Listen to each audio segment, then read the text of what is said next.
So today we got a couple things going on. First things first, we're going to try and get the truck smogged again, because if you remember from the last video, it did not pass, didn't have enough miles on it, enough heat cycles through it. So we're going to take it back and try it again. Fingers crossed it works this time. Alright, we're back. What if they're open? Not even checked. Yeah. Yep. There's one guy in front of me.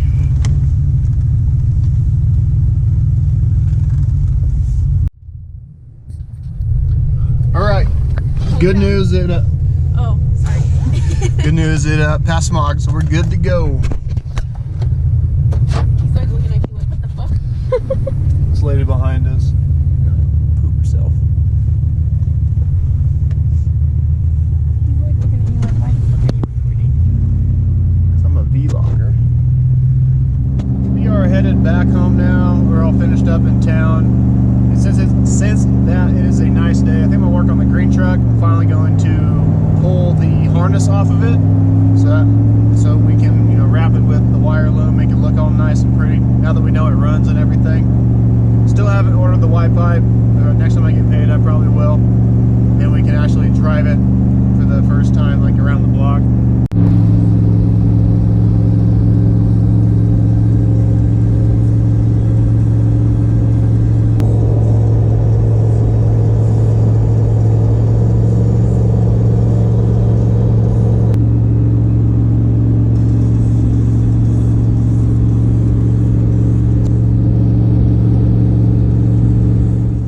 So we are back home with the freshly smogged and registered 6.0 swap Silverado.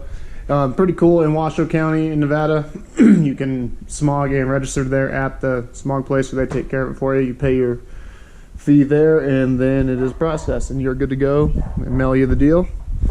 That's pretty sweet. So before we tear down the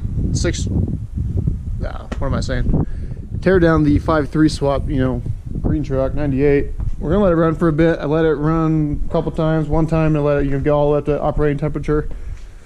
Do it one more time because it's just excited that this thing runs finally. So we're gonna do that real quick. And yeah, it's kind of loud.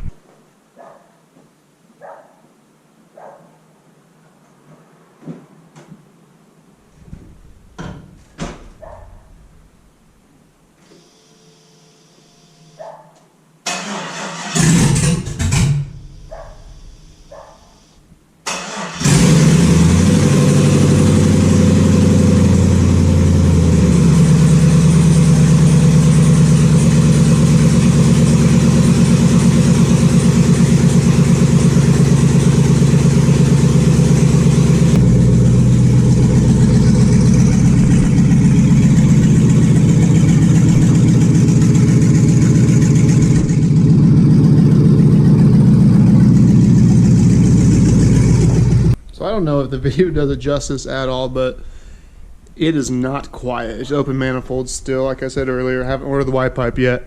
I do plan on doing it. I get paid this weekend, so I'll probably order it. And that way we can get the O2 sensors hooked up, because it's, you know, it's just running open loop. No O2 sensors to tell it to richen or lean out the fuel mixture. So that's kind of the reason why I haven't driven it. I don't want to, you know, put any strain on it. I guess it doesn't really know what's going on. So before we take it on its maiden voyage, I want it to be able to read everything that it needs to read. Let it warm up all the way. It is true about the LS1 coolant temp sensor. It does read low. I believe when this is all the way warm, the gauge says like 180. So maybe it's like 10 or 15 degrees cool, something like that. Not really a huge deal. If it really bothered you to do that much, you can, you know, get it up to operating temperature, pull the needle off, put it to where it should be, what, 195 or whatever, and stick it back in and call it a day. Or you could run two separate coolant temp sensors, I believe. I might do that for the Yukon. Run the factory coolant temp for the computer and then run one on the other head for the gauge, because these need to know the temperature. And then there's one wire that sends to the gauge. So I don't know what we'll do with the Yukon yet, but for this setup we went with the LS1 3-wire coolant temp sensor. Alright, so enough talking. I'm going to pull the harness off now. That way we can lay it all out, put some loom on it. I have some left over, and then get it going, see what we can get covered and then what I need to buy. I don't know. I don't think I have all the sizes I need, but I have a fair amount. I get most of it covered. Almost all of the harness is taken out. All the stuff up here is unplugged. Only thing left is the transmission. Got a little tip for you.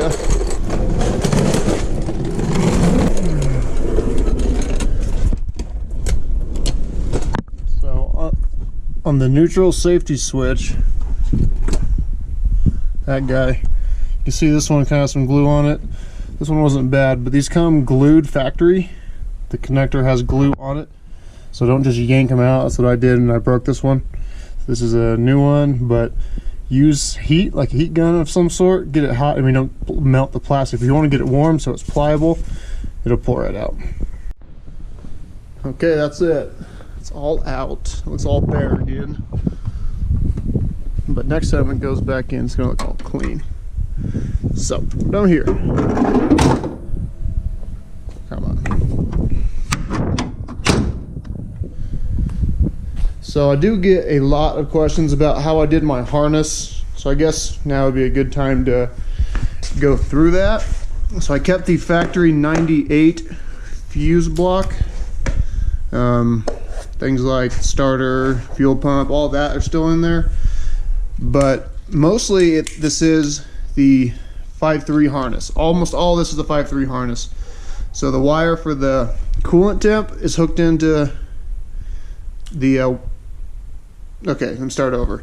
Coolant temp has 3 prongs. LS engine only needs 2, but the third one on this goes to the single wire from the 98 to the gauge.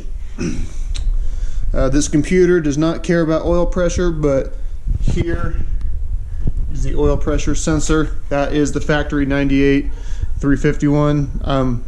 I got an adapter so we can thread into the LS block, but that way the gauge works. So really, this bulkhead that goes in through the passenger side, goes up behind the glove box, is pretty much all I kept. This is where the oil, I believe the oil pressure goes, maybe not, but I know the coolant temp goes through this one. So, people always ask if you need this one, don't cut it. You definitely need this one, because this one powers some of your gauges. When you pull your harness out of the 98 or whatever, you don't need any of the transmission control. If it's 4-wheel drive, leave all that stuff in there. So this transmission control, speed sensor, neutral safety switch, all that is for the 5.3. Came with that harness. There are a couple wires you need to splice in. Like here is the tack signal from the LS computer into the factory, whatever this is, that goes to the driver's side firewall.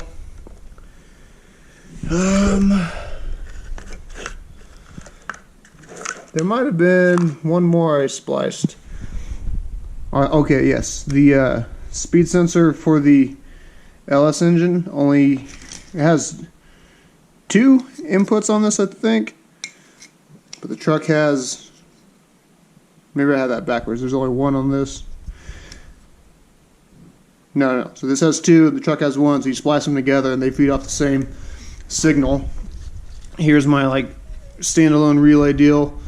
This is the power up, like the injectors, mass airflow, MAF sensor, all that. There's on this fuse block, they have these auxiliary terminal post things, so I just hooked it to that. So that's its main power. That's the constant. And the pink is the ignition from here. So when you turn your key on, this powers everything up. And I just have the 4 fuses. The main fuse for the everything, then 3 fuses, injectors, stuff like that. Any solid pink wire. Another pink wire that turns the computer on with the key. It also turns all the relays on. I believe these come on without the computer. The ignition controls like your fuel pump and whatnot. But it needs to turn the computer on as well, otherwise it won't fire. So this whole harness modification really isn't too hard. There are some wires you put back from the 98 into here, like the starter relay control, fuel pump relay control. If you're keeping AC, you'll put those pins into here, like the high pressure cutout, low pressure cutout, things like that. And for some reason, I think it's odd, but the computer needs to know or controls the recirculation door in your air conditioning. So that pin goes in there as well. It would be really cool if I would have, or if you could, I should have, when I had the engine out, I had the harness on it. That way you could actually shorten wires instead of what I did. I just folded them to make them shorter. It would be really cool to, you know, shorten your own wires and then, you know, put new ends on them. That way you clean up a lot of the bulkiness of the harness. The next one, I think that's what I'll do, is modify the harness, put it on the engine stand, and then shorten everything up, get it to where I like it, and then loom it. Like I said many times, this truck was kind of the guinea pig of the whole swap deal. So now that I know how to do it, I can, you know, focus on the little things that separate you from everybody else, make it look a lot cleaner. I've made some good progress on putting some loom on, but like I said earlier, these wires are kind of just folded over because some of them are too long. I decided that I can't live with it. Even the 1.5-inch loom doesn't fit over it, so I'm not okay with that. I'm gonna end up pulling all the extra wire out, shortening them, and getting to where the loom fits over. It looks all nice and neat.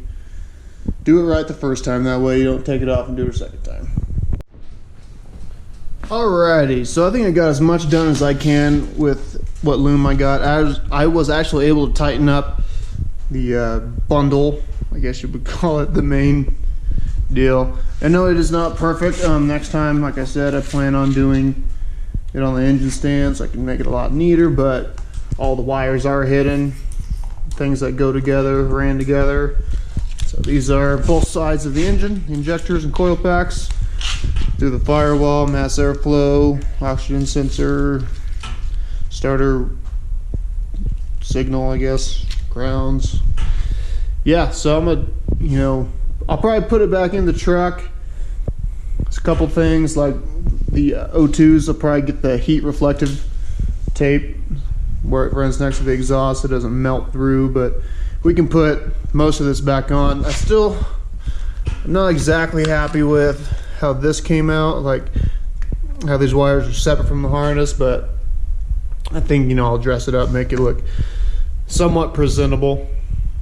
But yeah, anyway, yeah, it looks a hell of a lot cleaner all wrapped in loom, so I'll go ahead and throw it in the truck and show you guys what it looks like.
I'm not exactly sure where this left off. The memory card ran out of room, but here's where we're at. I didn't wrap this because I don't have the 1.5 inch, or sorry, 1/2 inch, but it's easy to get to. I didn't hook the starter back up yet because I want to get the heat reflective tape or loom, whatever. But other than that, I think it looks pretty decent. I'll wrap these wires up, run those ones together for the standalone relay deal. So yeah, that's it. So like always, guys, oh, smudge on the camera. There we go, nice and clean. So once again, thank you guys for stopping in. I really do appreciate it. Like, subscribe, follow my Instagram. It's endlesswishlist 6.0. You know, get some pictures and stuff. And sometimes we do giveaways. And then if you're interested in any decals, hit me up. Yeah, so we got some parts coming, some exciting stuff coming, some more parts from Glenn over at Glenn's Auto Performance. I'm excited for those, along with some other things for this truck and the 6.0 swap truck. Yeah, anyway, thank you, and I'll see you guys next time.